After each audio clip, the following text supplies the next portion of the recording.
Irish Greyhound Board says it's concerned about appearing again before the Dail Public Accounts Committee after alleging that executives were intimidated and bullied on their last visit to the Oireachtas. The semi-state agency claims board members were confronted by several members of the public, both in the committee room and outside the gates of Leinster House. The claims are the latest in a bitter dispute over the closure of Harold's Cross Stadium, which is now in its fourth month. The IGB is to appear before the PAC again on Thursday. Barry Lenihan has been watching this story from the very beginning. Barry, what now? Yeah, a fresh twist centring on the PAC's hearing just under a fortnight ago, Mary, into the IGB's accounts for 2015. Of course, this was the same week that the sale of the iconic Harold's Cross Greyhound Stadium was confirmed. The Department of Education set to buy that site for €23 million.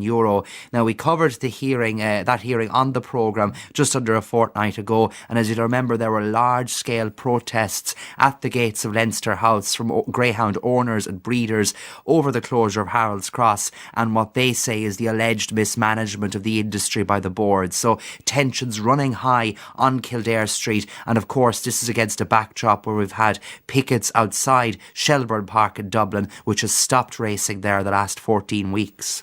According to the Irish Greyhound Board, what happened at Leinster House just under 2 weeks ago?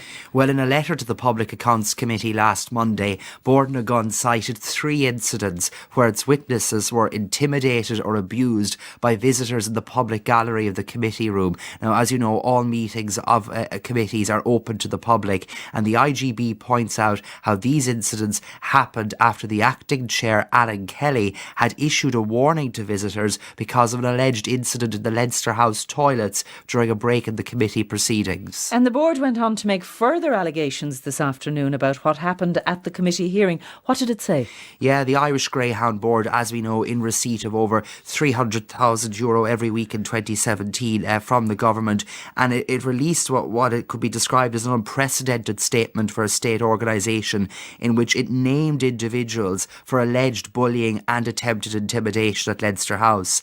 Now, it claimed its finance officer, Michael Murnane, was subject to what it described a verbal onslaught from 5 members of the gallery, and the board says Mr Murnane could easily have been the victim of a physical assault in the foyer of the committee room but for the intervention of an Oireachtas usher. Now, the IGB says it has the names of the group who subjected Mr Murnane to what it said were words in a raised voice which could not be repeated anywhere else because of the language involved, and the semi-state agency also alleges that Mr Murnane was subject to verbal abuse by protesters outside Leinster House who followed him down Molesworth Street, which is just across the road from the Oireachtas. And what about anybody else around Leinster House that day? What was their version of events? Well, Bill Murphy, he's the chairman of the Irish Greyhound Breeders and Owners Association.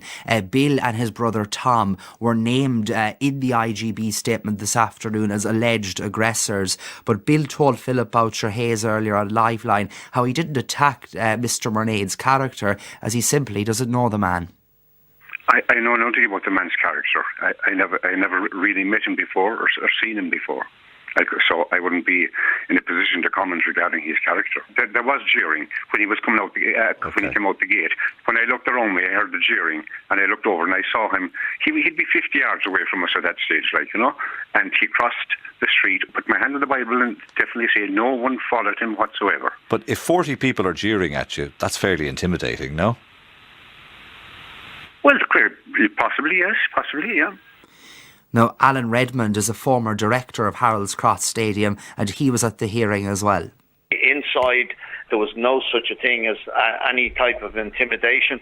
Furthermore, outside, I didn't see any intimidation. Were any members of the IGB abused as they walked down Molesworth Street, which is just in front of Leinster House? No, I heard this situation there, and quite honestly, what I've suggested that should be done is I've suggested that the CCTV should be viewed. I didn't see anybody leave the picket outside of the Dáil to follow anybody down the street. You were in the public gallery. Were any comments passed whilst members of the IGB were giving evidence? No, I made inquiries today, Barry, but I certainly am not aware of anybody carrying out any form of intimidation. Barry, what about the members of the committee? What are they saying? Divergent accounts from several TDs, Mary. Sinn Féin's David Cullinan says there was a great deal of noise and many comments from the visitors of the gallery during the hearing. Labour's Alan Kelly disagrees, and Fianna Fáil's Mark McSharry says there may have been noise but nothing out of the ordinary. Fine Gael's Peter Burke, he was highly critical of the IGB at this public accounts hearing, but here's what he told me. Passion was very high in terms of the supporters in the dog racing industry, and obviously when members were speaking and questioning the board, a number of comments were being made from the public gallery which is not appropriate, and an alleged incident happened when the meeting took a break whereby a member of the board was allegedly threatened. So I think there is no place for that in any forum, and obviously that has been brought to the attention of the clerk of the committee and also the chairperson of the Public Accounts Committee, and they're going to review procedures for people coming in and viewing witnesses being questioned in the gallery. I was speaking to a number of people that were there that day, and essentially I do know that one or two were issued with substantial threats during the course of the break period, and in any walk of life, especially in the House of the Oireachtas, that is totally unacceptable. And that's Peter Burke. So, Barry, you have one committee hearing several different versions of events of what happened before and after. Where does this all leave matters?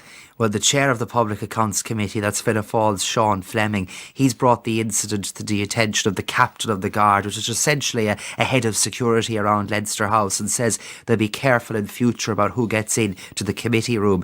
Now, the IGB claims it has great concern about any future appearances at the PAC. They're back before it again on Thursday, and Alan Redmond, who we heard from there, he's also a member of the Greyhound Breeders and Owners Association. He says expect more protests at the gates of Leinster House this Thursday, with even greater numbers turning up and more people in the public gallery as well.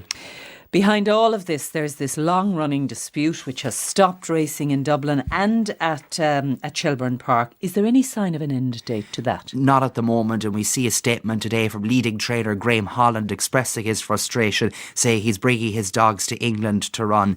Now, the Greyhound Breeders and Owners Association, who are behind those pickets at Shelbourne Park, they say they won't stop until the board of the IGB is gone, including the chair, Phil Meany. He's there since 2011 and of course has links to the Fine Gael party, being a former director of elections in Phil Hogan's constituency. Now, previously opposition TDs have called for widespread change on the board of the IGB, and in particular the role of chairman.